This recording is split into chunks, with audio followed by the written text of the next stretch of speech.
Hey everyone, hope you're having an amazing day. It's Mark Wiens. I'm in the food-obsessed island of Taiwan.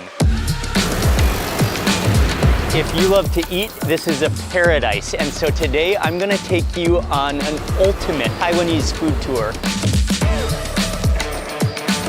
where we are going to eat 5 of the absolute best of the dishes you don't want to, you actually can't miss eating when you come to Taipei. So it's gonna be an ultimate day of Taiwanese, some of the most delicious, some of the greatest, some of the most iconic and tasty Taiwanese foods that you can possibly eat. You're not gonna wanna miss any of this video, and it's all coming up for you right now.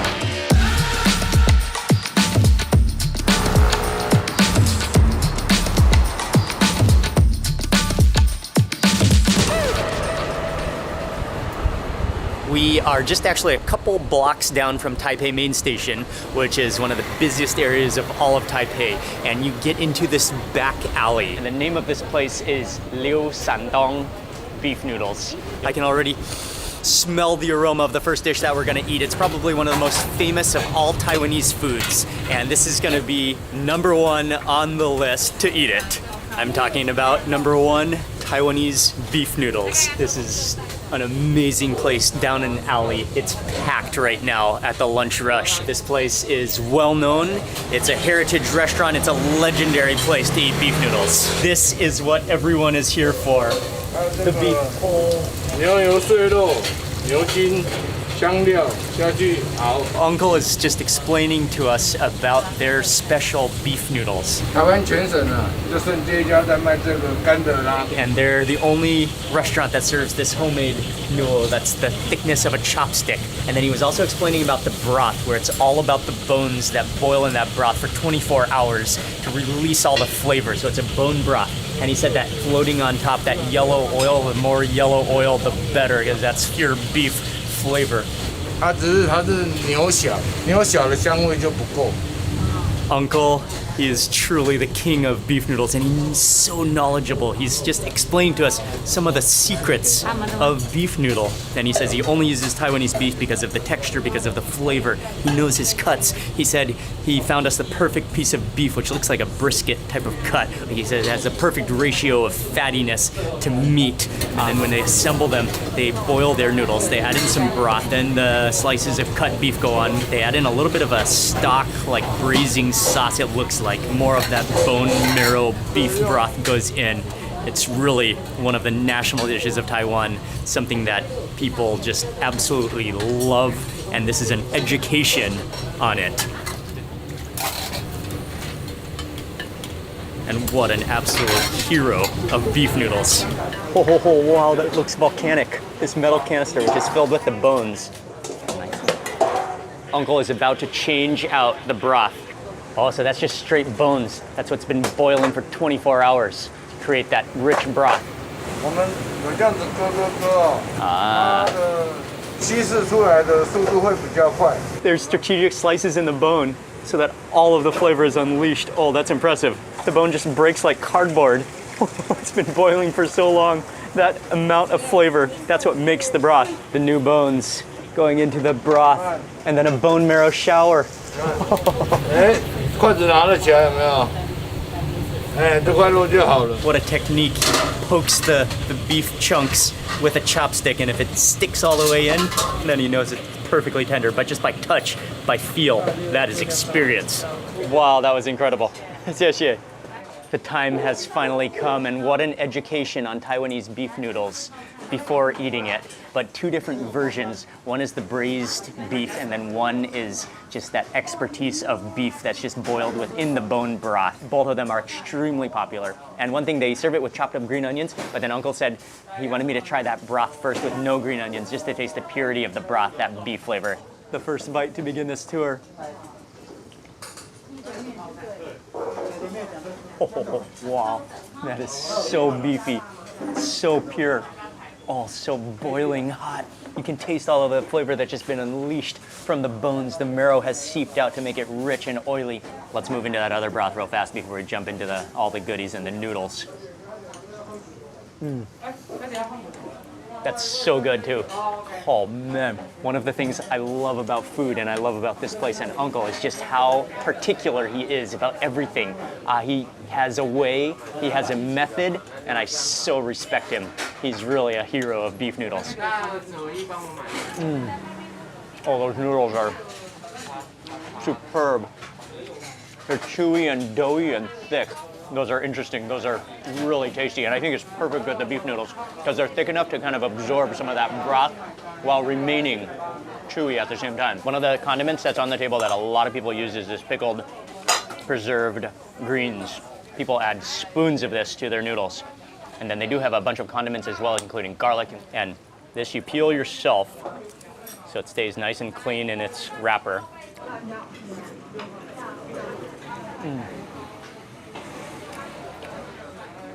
That pickled greens is really good too, that preserved flavor.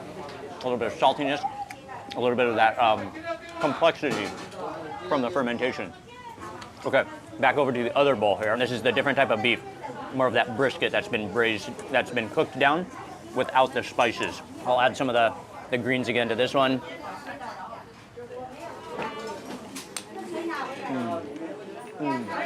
That's just like the pure taste of beef.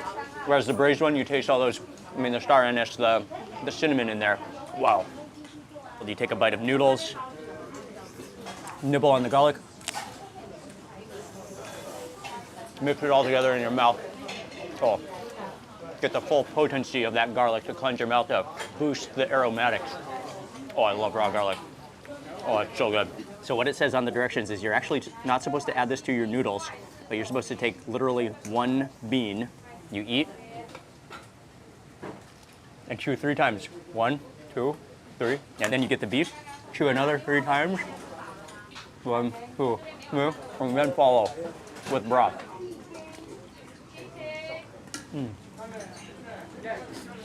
All of that is mixing in your mouth at once. You've got that burst of umami from the fermented bean, a little bit of chili in there, mostly for flavoring, mixes with that beef, mixes with that broth all together in your mouth as a harmony. You cannot make a bad choice between the two. I mean, maybe you should just try them both, the braised one and the fresh one. But I'm kind of really loving that fresh one because it focuses more on the purity of the beef. And then we also got some of the side dishes. This is some of the tofu. Oh, that's juicy. You have a variety of tofu, some of the kelp, different side dishes you can eat along with your beef noodles kind of in between bites, maybe cleanse the palate. And another very condiment side is their pickled cabbage.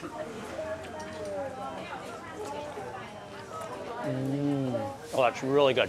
Not salty, just a bit sour and very crisp. That is very refreshing.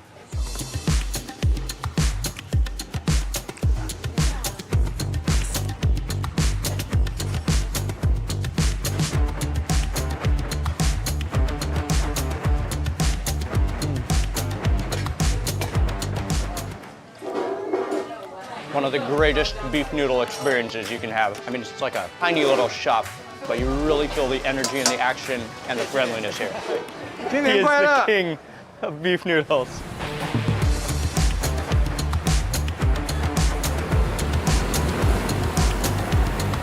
We've had an amazing, delicious bowl of Taiwanese beef noodles, which is one of the most popular, well-known Taiwanese dishes across the world.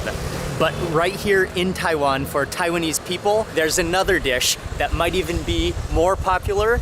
I'd say it's the #1 comfort food of Taiwan, and we're gonna eat it next. And I am talking about a dish called lu rou fan, which is braised pork belly in an incredible sauce over rice with a bunch of different side dishes. We are at one of the best places in all of Taipei. This place is called Jin Da Lu Rou Fan. I am so excited. This is gonna be so good. This is some serious Taiwanese food action. All of the bubbling pots, the braised pork belly, that's the star of the show, why everyone is here. The aromas smell so good. You smell the star anise, you smell the cinnamon, the clove, the bay leaves in there, all those different herbs and spices that go into the cooking. It's just hot, soupy, thick. This dish, lu rou fan, it also has a unique story of how it was developed and why it's so common in Taiwanese food. But let's order first. Let's see how they make it, and we'll talk more about that as we're eating. Lu rou fan. Mm-hmm. Okay. Yeah. I mean, everything is already cooked. Everything's ready to go, ready to be eaten. Everything's been braising in its own juices for hours, maybe even overnight. So it goes really fast. They just scoop it over your rice. We got a table right here in the front amidst all of the action. And again, the main thing that you have to come here for is the lu rao fan. But then we also got some beautiful side dishes. You got to have some of the piping hot soups, one with bitter melon, one with mushroom. And then we also got a fish. We got a milkfish head. And then some of the common side vegetables like cabbage, bamboo shoots. But let's just start with that star of the show. Oh, I didn't even look at that egg. It's sweating. Look at the meaty chunks just covering that rice. You could just tell how tender, how gooey and melt in your mouth they will be. I've never been so excited to eat lu rao fan in my whole life. Oh, that completely dissolves in your mouth.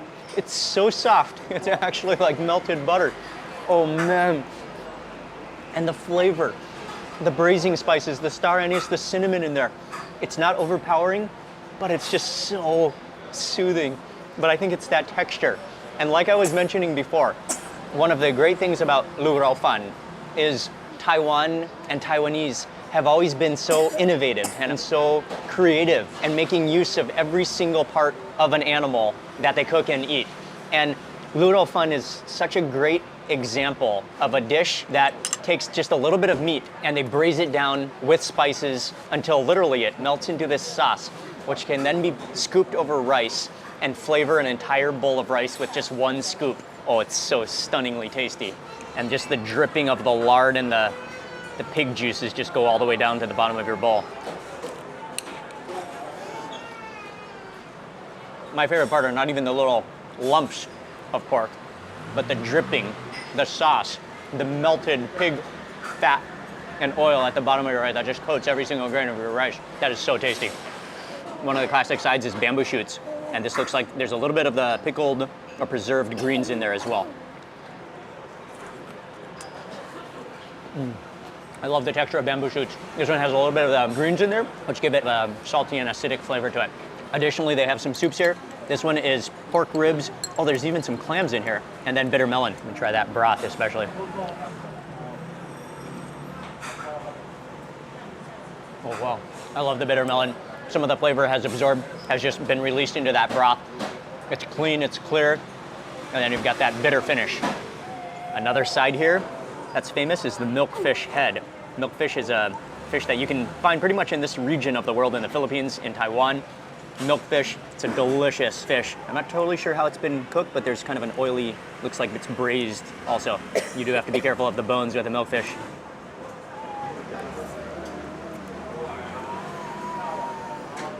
Yeah, you always got to be careful of the feathery bones of a milkfish, but I love milkfish. It has this really lean texture to it and kind of milky when you eat it. And then that sauce is just kind of very light, actually. You can really just taste the flavor of the milkfish. It's really good. Okay, let's break into this egg. You can see it actually in that pot. It's braised within that same pork. You can feel how kind of like leathery that egg has become. It's totally changed textures. Wow. I think I might just have to bite the whole egg. Oh yeah, so much flavor. And the yolk on the inside remains so crumbly and rich. And with every bite, you just gotta keep on going in for that rice. It's so addictive. It really is like taking the simple, humble bowl of rice and just like giving it a flavor overdose of melted pig sauce. The next soup we have, ribs plus shiitake mushrooms. Wow, that shiitake mushroom just overwhelms your mouth. That's so good, especially if you love mushrooms. And we got the cabbage, the braised cabbage. Just a simple flavor, but again, yeah, just so juicy, oily, melts in your mouth. And then we got another fish here, a little tilapia, which again looks like it's steamed, simple preparation, not a lot of seasoning or spice, but that's really the attraction of it. Very simple, just like straight steamed, with just a little bit of a oily sauce. The last thing that we have is the braised tofu, and another classic of Taiwanese cuisine. Look at that texture, it's jiggly. Wow, that's almost like hardened soy milk. It's just so milky and spongy and soft. This whole combo, one of the great lunches of Taiwan. And I mean, just the amount of people here every single day throughout the afternoon is just the reason why it's one of the greatest places and one of the top dishes of Taiwanese food. So we've eaten 2 foods, we've got 3 more to go.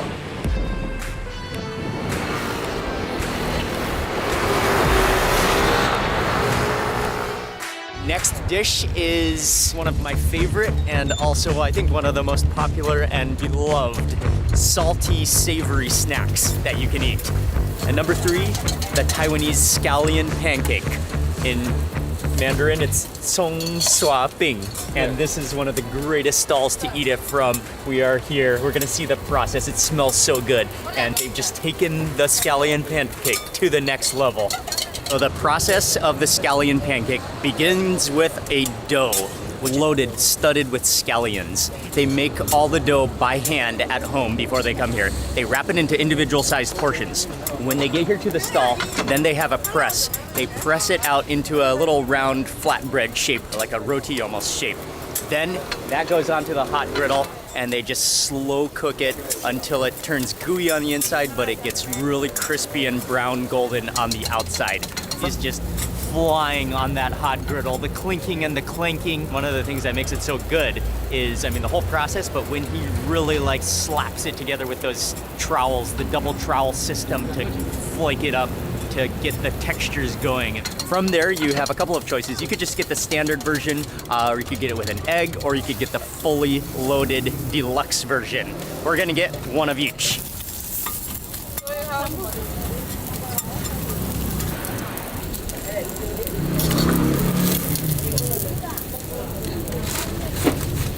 Well, let's try that signature, the normal one first. Oh, that texture. Oh, it's so hot and fresh. Actually, we should just pull it all out. The texture is just almost like a roti.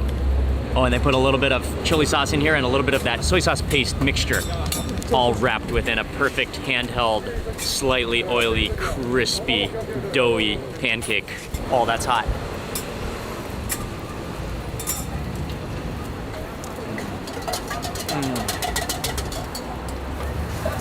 That is so tasty. Oh man. That is the perfect dough of gooiness, flakiness, and crispiness all at the same time, with the richness of the egg on the center, the saltiness of the soy sauce paste, and a little bit of chili in there. Oh, it's so good. This is something you have to try in Taiwan. It's pretty thick too. It's hearty. I mean, this is a snack. I mean, especially if you get the fully loaded one, that's a light meal right there. Next, the fully loaded one. It might be a dangerous move to take it fully out of the paper bag because it's so fully loaded we don't want to lose anything. But I think they actually engineered it quite well in that everything is kind of stuck together. Oh, there's corn in it too. Everything's kind of stuck together. Wait for this opening, the reveal. Oh, look at that. Oh, it's just steaming and piping hot. It's a literal omelet. There's ham, there's bacon, there's cheese singles. Cheese is just melted in, plus honey mustard, plus the soy sauce paste, all wrapped within that same scallion pancake. I'm not quite sure whether to eat it. I think the best way is to go in taco style.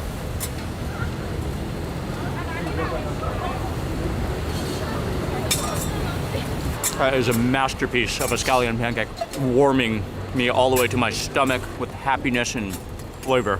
This particular stall is called Xiongji for their scallion pancakes. It was featured in the Michelin Guide, one of the top quality, and it really lives up to its name. It really is outstanding, and they're so nice. We're gonna continue with this top 5 Taiwanese foods tour. We have 2 more to go.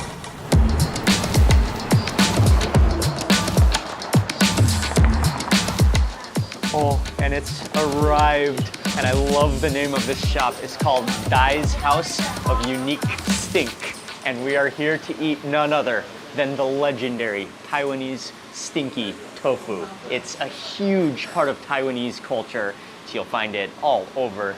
I mean, it's one of the national pastimes of food when it comes to Taiwan.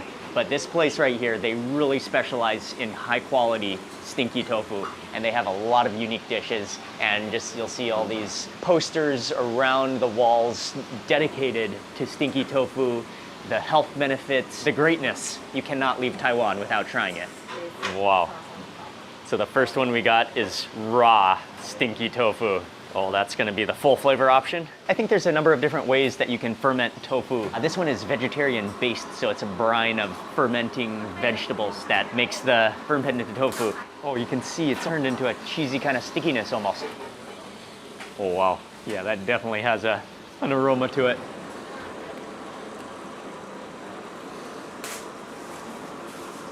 Oh, wow. That's straight up blue cheese, creamy. Whoa, with this aftertaste. Oh, that is a pro level stinky tofu right there. Oh man, that is so complex. Wow. So next version, these are like full fried little bricks of stinky tofu. Maybe a little dip. As opposed to other versions of stinky tofu that I've had so far, this is like the most dense, so creamy, so thick and hearty.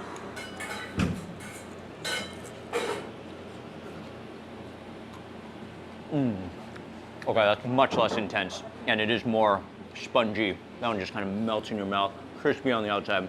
The raw one is definitely a pro level stinky tofu eater. This one is much milder, really good. The fried one is spectacular, and it does kind of have that kind of cottage cheesy texture to it. By far, this is the most creamy version of stinky tofu that I've had as well. And then finally, we have one more dish to try. But first, try it with a little piece of the pickled cabbage. Oh, it's kind of sweet. That kind of cleanses the palate. Wow. This is a stinky tofu paste that's been fermented for 2 years. And typically, it's almost like a sauce. You can eat it with rice. You can eat it as a side dish. But for 2 years fermented.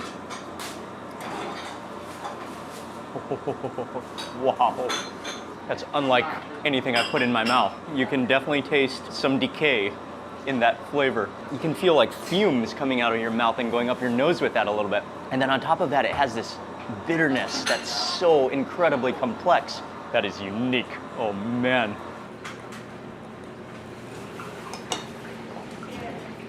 Wow. That is absolutely a flavor I'll never forget. 3 different versions of stinky tofu. All of them are totally different in flavor and just like complexity. But definitely give stinky tofu a try. It's something with living bacteria. It's a huge part of Taiwanese culture. So that completes Taiwanese food. Stinky tofu is number 4. We have one more place to go to for dinner tonight. We're on our way there next.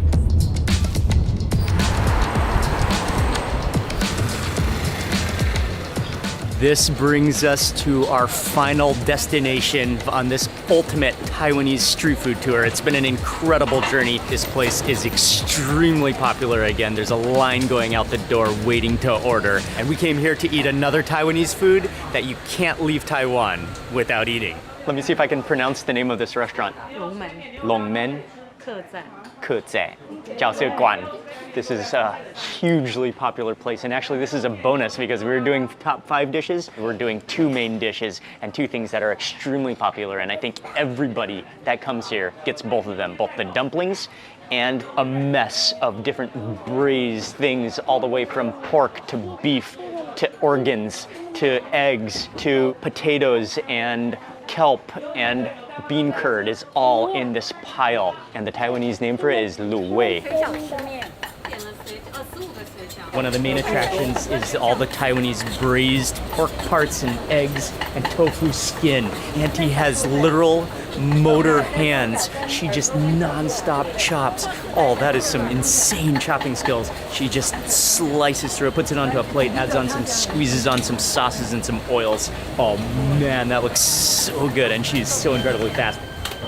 Smells like some oils and some sauces. We'll start with this as the dumplings are still on their way. Everything on this plate Auntie had recommended too. They're all like the specialties. Green onions on top. There's tripe in here. We'll just kind of dig in for whatever you get and you're pretty happy. There's beef and pork in here as well. This is one of the coolest looking plates ever. Just so much going on. It's just messy and yet organized all at the same time.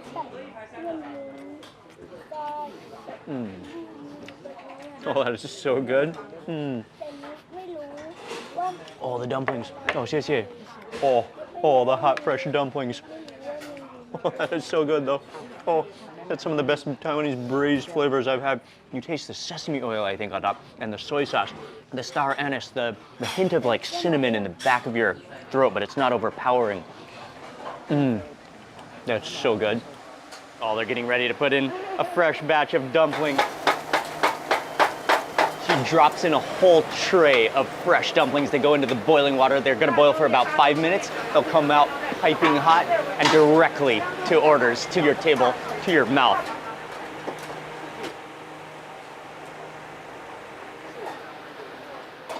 For the dumplings, let's prepare some chili oil. Oh yes, maybe a bit of vinegar in there. A little bit of soy sauce. Hot, fresh Taiwanese dumplings. Dip in that chili oil.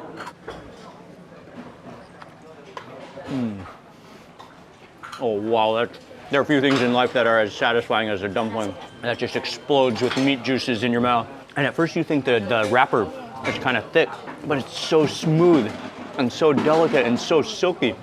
And it just goes down so easily. Oh, the dumpling is delicious. And then we got the pickled cucumbers with chili too. Excellent. Smashed cucumber.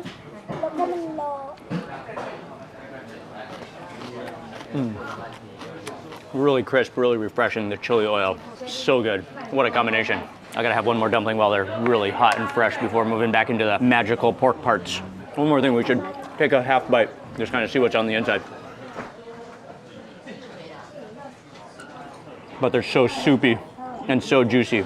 Minced pork on the inside, a little bit of green onions or scallions in there, and then that's just a good ratio of meat to fat, keeping them so juicy. One of their signature braised items is that tofu bean curd as well. That's something I really like as well. Oh, there's bamboo shoots down here too. This is the bean curd skin. Oh, I love the texture. The layers of it is really soft. Everything is just infused with all those braising spices and sauce and soy sauce. Way over here, Auntie recommended the bamboo shoots as well, so we diced them up. And what's amazing is, I think all of it is served cold. It's almost like a salad, the way they serve this braised plate. You've got the steamy hot, piping hot dumplings, and then you've got all the braised dishes. Truly magical. We still have more. I think over here, not only is there pork, there's beef on the plate. This looks like it's perfect for dipping in the chili oil.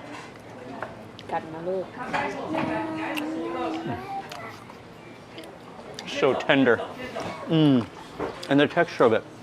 It's like a muscle has broken down and the fat has just completely rendered into the meat itself, making it kind of oozy with a really nice texture. I think we've tried most of the selection. They're all really good. They all have that same braised flavor and everything is just tender. What a satisfying way to wrap up this ultimate Taiwanese street food tour. I want to say a huge thank you also to my friend Tina from Taipei Eats for helping me arrange this whole tour and put this together. I want to say a big thank you to you also for watching this video. Please remember to give it a thumbs up if you enjoyed it. Leave a comment below. I'd love to hear from you. And if you're not already subscribed, make sure you subscribe now for lots more food and travel videos. And stay tuned and keep watching this entire series from Taiwan where we're eating. There's going to be more food videos that you're not going to want to miss. So thanks again for watching, and I will see you on the next video. Good night from Taipei. I'll see you on the next video.